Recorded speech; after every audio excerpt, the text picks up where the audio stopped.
Hello guys, welcome to i-tutor Academy. In today's session, we will start with Unit 6, that is Industrial Policy Framework MMPC-003. So let's see the objectives of this chapter. After reading this unit, you should be able to trace the evolution of industrial policy in India, describe the framework of industry policy formulation in India, identify the gaps in previous industrial policies and the need for new industrial policy, analyze the benefits and gaps of the present industrial policy, draw a comparison between state specific industrial policies in India, and assess the importance of other policies supplementing the industrial policy.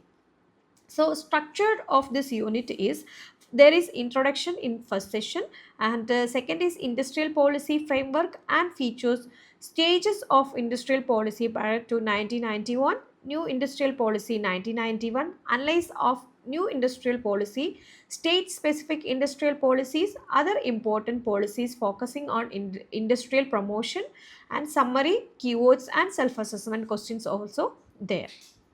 So let's begin with the introduction.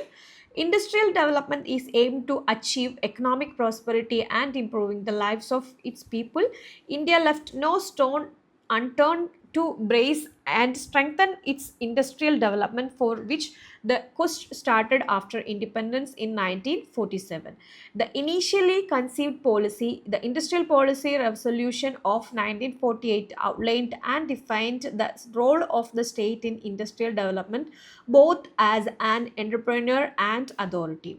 For a stringent framework and better implementation of the industrial policy, enactment of Industries, that is Development and Regulation Act 1951, referred as IDR Act, followed. This also allowed Union government to direct investment into preferred areas of industrial activity through the mechanism of licensing and keeping abreast with national development objectives.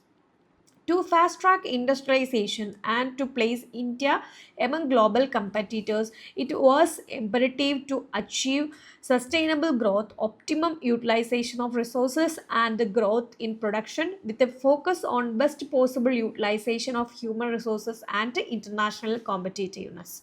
To achieve sustainable growth, the policy explored prospect to deregulate Indian industry while easing restrictions. Since 1991, economic reform envisioned new and substantial role for private entities. In view of this, the policy has been progressive, liberalized over the years. You will learn more about it in the following section. So, industrial policy framework and features. Indian economy was being built into a self-reliant and self-sustained unit with an aim to achieve industry-led growth. The policy environment relied on important substitution, inward growth and subsidization. Public sector in India soon witnessed a phenomenal expansion and economic prosperity. The actual reformation started after 1995 and was influenced by three factors. Young entrepreneur entered a competitive economy, tariff rates started dropping down along with the quantitative import restriction becoming history, MNCs started entering India in greater numbers and created a competitive landscape from within. Not just these factors, but there are a handful of other aspects that affected the industrial policy, thereby impacting investment and production. Some of these were industrial licensing policy, control of monopolies and economic concentration, policies regarding technology import, along with the financial and fiscal policy affecting the provision of industrial finance, development of the capital market, as well as fiscal incentives, disincentives to invest and production. Next is stages of industrial policy prior to 1991. The model of development and growth and the changes with time demand changes in economic policies and the need to create institutions for successful implementation of policies and to achieve growth. This means involvement of state is essential. Industrial policy and strategy. From the time of second 5-year plan, industry-led growth strategy was adopted, and this strategy was based on the Industrial Policy Resolution, that is IPR of 1956. The IPR 1956 was commonly referred as the Economic Constitution of India, which established a base for cottage and small scale industries and aimed to enhance their growth. The demarcation of the industries were based on the following three schedules. Schedule A, Schedule B, Schedule C are there. Schedule A is barring the industries for which permission had already been given 17 new industries to be set up by the state. Schedule B, that is private sector industries, 12 in number to be set up with an aim to supplement the effort of the state, and Schedule C is the developmental initiative was left entirely to the private sector except for the 29 EPO.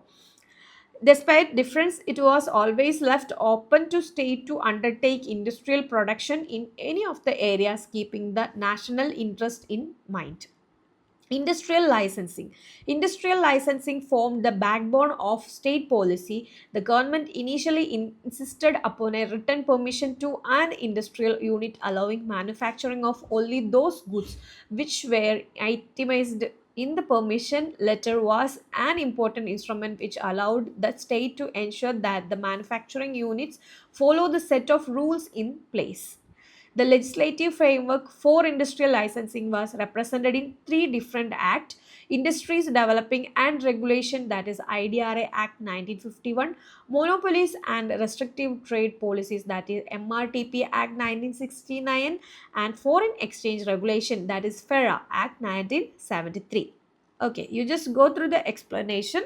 If you have any doubt in between, you can contact our number. Also, you can comment it on our comment box also. Okay, and next is phases of liberalization. 4 decades after independence, the industrial landscape underwent a drastic change. The industrial policy initial approach was to safeguard and protect the Indian industry during the initial stages of development and economic fluctuation. Mid 1970s onward, during mid 1970s, advancement and experimentation within internal trade witnessed liberalization. This decade marked liberation from controls, including an increase in license capacities and ease in licensing restrictions. Licensing policy underwent constant changes on complex features during 1970s and 80s and mid 1980s onward to keep a check on fiscal, monetary, and trade policies. Industrial policy was reoriented and gained a push after the mid 1980s. Accelerated growth and an improvement in domestic resources was the primary aim for this momentum. Need for an accelerated growth. It meet the accelerated growth expansion were made as follows. And the domestic resource condition and the need to improve. There was an urgent need for felt to improve the condition of domestic resources, and there are few reasons listed below to understand why this was needed. First of all, government budget were no longer enough source of investment and finances, and any reduction in defense spending was not an option for the government, and the subsidies can be reduced only at a slow pace to avoid any major social and political hitches. Now the only way to raise additional funds was to make tax system more comprehensive and ensure that public sector enterprises generate more and more resources. Okay, and next one is new industrial policy 1991 that we will discuss on next video. If you have any doubt till now, you can contact our contact number. Also, you can comment it on our comment box also. Thank you so much. i-tutor ES presents Ignou MBA, complete syllabus coverage classes and individual semester base, subject coverage program for MBA students online and flexible sessions. For more details, contact 62382 17885.